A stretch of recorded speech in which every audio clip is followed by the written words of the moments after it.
لالا جی کو یہ بات کھل گئی کہ بڑھیا لالین نے بال کٹوا دیے اور ان سے پوچھا بھی نہیں۔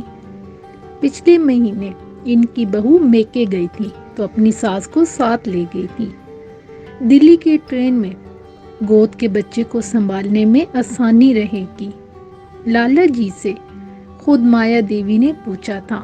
بہو کہہ رہی ہے دلی چلنے کے لیے، جاؤں؟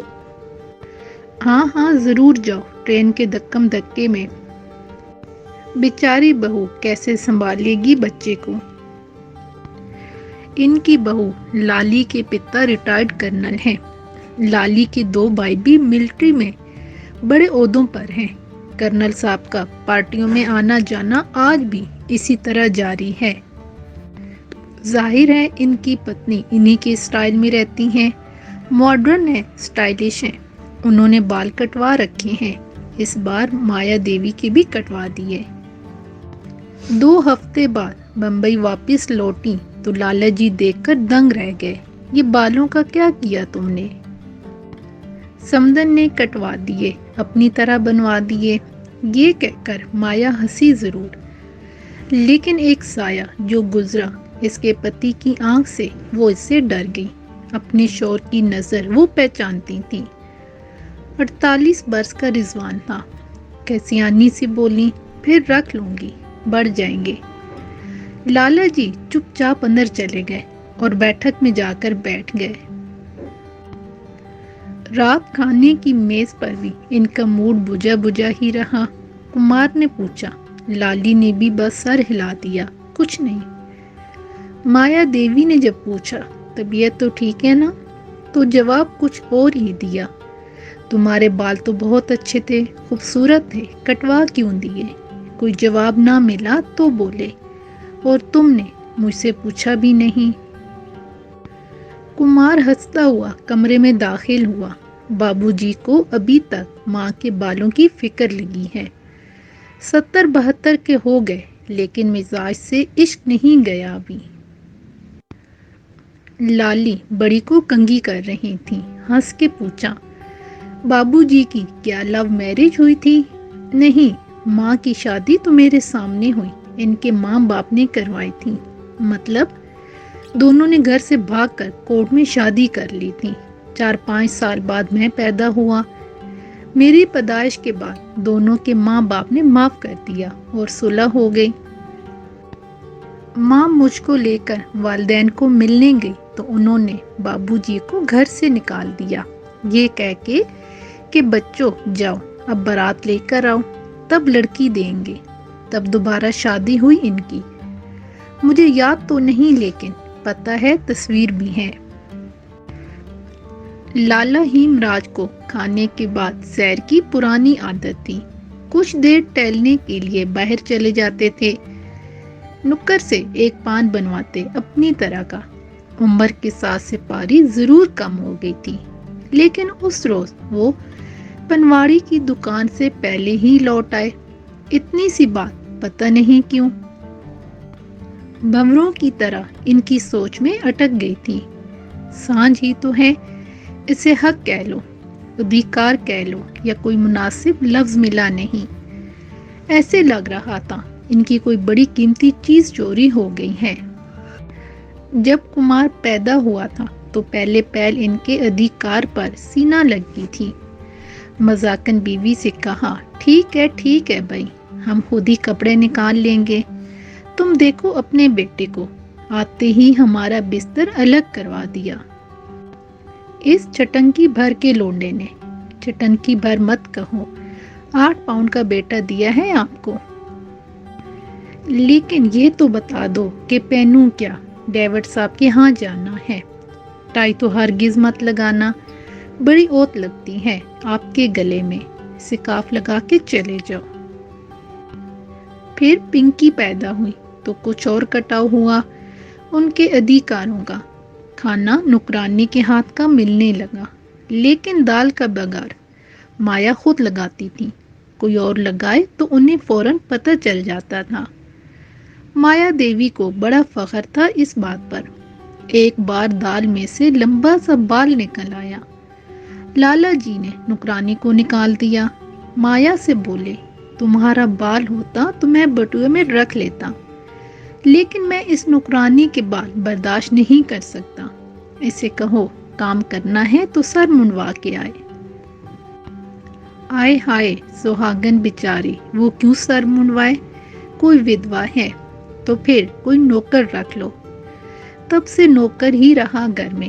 اب آگے چولہا چوکا بہو نے سنبھالا تو ایک دن اسے بھی کہہ دیا، کھانا بناتے ہوئے بال کھلے مت رکھا کرو بیٹی، آنکھ پر آتے ہیں۔ لالی نے کس کے جوڑا بنا لیا، لیکن بات مایا کی نظر سے بچ نہ سکی۔ وہ جان گئی تھی کہ آج تک نوکرانی والی بات وہ بھولے نہیں۔ 2-4 روز تو بات ہنسی مذاق میں ٹلتی رہی۔ ماں دل ہی دل میں اترا بھی رہی تھی کہ لالا جی اس بڑھاپے میں بھی اپنا عشق جتا رہے ہیں، روٹھے سے رہتے ہیں۔ لیکن کچھ روز اور گزرے تو سب نے دیکھا کہ باپو جی نے ماں سے بات کرنا ہی چھوڑ دیا ہے۔ مایا بھی کچھ بےحال ہونے لگی۔ بڑھاپے کی روٹائی انہیں جوانی سے بھی زیادہ جان لیوا لگنے لگی۔ کھانے کی میز پر سب ملتے اور لالا جی چپ چاپ کھانا کھا کر اٹھتے اور سیر کو نکل جاتے۔ سیر بھی کوئی چھوٹی ہونے لگی تھی۔ مایا نے پوچھا تو جواب دیا، اب جلتی تھک جاتا ہوں۔ ایک بے دلی سی رہنے لگی گھر میں، ساتھ ہی ایک دبا دبا سا تناؤ بھی شروع ہو گیا۔ کھانے کی میز پر بیٹھے ہوئے کمار نے کہا، بابو جی آپ چشمے کا فریم بدل لیجئے، آج کل بڑے نئے نئے ڈیزائن ملتے ہیں۔ یہ ڈیزائن تمہاری ماں کا پاس کیا ہوا ہے بھائی۔ ماں کا؟ لالی نے حیرت سے پوچھا۔ ہاں، انہیں گول فریم اچھا نہیں لگتا تھا، ہم نے چورس لے لیا۔ پھر کالے فریم پر اعتراض ہوا انہیں، تو ہم نے براؤن لے لیا۔ ایک روز کھانے پر بیٹھے تو چونک کر دیکھا مایا کی طرف، آج بگاڑ تم نے لگایا ہے۔ مایا کو جی بھر آیا۔ بہو نے پوچھا، آپ کو کیسے معلوم ہوا؟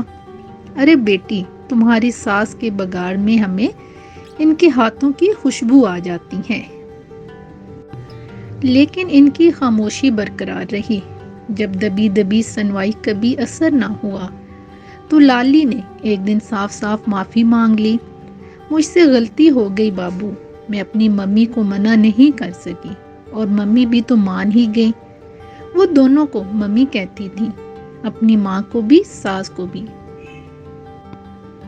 کمار نے مناتے ہوئے کہا، کوئی بات نہیں بابو جی، بال ہیں پھر بڑھ جائیں گے۔ ایک دبی سی مسکراہٹ کے ساتھ بابو جی بولے، باتیں بڑی معمولی ہیں بیٹا، نہ ہونے سے کوئی دنیا ادھر کی ادھر نہیں ہو جاتی، لیکن زندہ رہنے کا رس بنا رہتا ہے۔ بس ہم بوڑھے ہو گئے ہیں، ایک دوسرے سے بیگانے تو نہیں ہو گئے۔ اگلے دن ہی بابو جی نے کہا، میں کچھ دن کے لیے پنکی کے پاس رہ آتا ہوں، ذرا تبدیلی ہو جائے گی۔ پنکی جبل پور میں بیائی ہوئی تھی۔ معمولی سے پس و پیش کے بعد سب مان بھی گئے۔ کمار نے تو مذاق بھی کیا، ٹھیک ہے جب تک ماں کے بال بھی کچھ اور لمبے ہو جائیں گے۔ ماں نے سمجھایا، بیٹی کے ہاں زیادہ دن مت رک جانا، ٹھیک نہیں ہوتا، جلتی لوٹنا۔ دوسرے دن لالا جی ٹرین سے روانہ ہو گئے۔ 2 دن، 4 دن، 6 دن، ہفتہ گزر گیا، لیکن لالا جی جبل پور نہیں پہنچے۔ سب کو فکر ہو گئی، دوستوں رشتہ داروں کے ہاں کھوج شروع ہوئی، خدا نہ کرے کوئی حادثہ نہ ہو گیا ہو راستے میں، کچھ ہوتا بھی تو لالا جی خبر کرتے۔ کوئی معقول وجہ ان کے غائب ہونے کی سمجھ میں نہیں آئی۔ بہت مایوس ہونے کے بعد پولیس کو اطلاع دی گئی اور اخباروں میں تصویر چھاپ دی گئی، مگر سراغ نہ دارد۔ پریشانی اس حد کو پہنچی کہ ممکن ناممکن ہر طرح کے خیالات ذہن سے گزرنے لگے۔ 2.5 مہینے گزر گئے اور ایک دن اچانک ایک خط ملا بدری ناتھ کے کسی آشرم سے۔ لالا بہت بیمار تھے، ان کی حالت بہت نازک تھی اور آشرم کے کسی پنڈت نے ان کی ڈائری سے پتہ لکھ کر خط لکھ دیا تھا۔ سب لوگ فوراً بدری ناتھ پہنچ گئے۔ بس ذرا سی دیر ہو گئی، اسی صبح ان کا دیہانت ہو گیا تھا۔ داڑھی بڑی ہوئی تھی، بال بڑھ کر جٹائیں بن گئی تھیں، چٹائی پر پڑے ہوئے بالکل سنیاسی لگ رہے تھے۔ مایا دیوی نے چوڑیاں توڑ کے پھینک دیں اور ان کے کان کے پاس جا کر پوچھا، اب بتاؤ بال کٹوا دوں؟ اب تو منڈن کروانا ہوگا، ودوا ہوں نا۔ اور اس بار لالا جی سے پوچھ کے بڑھیا نے سر منڈوا دیا۔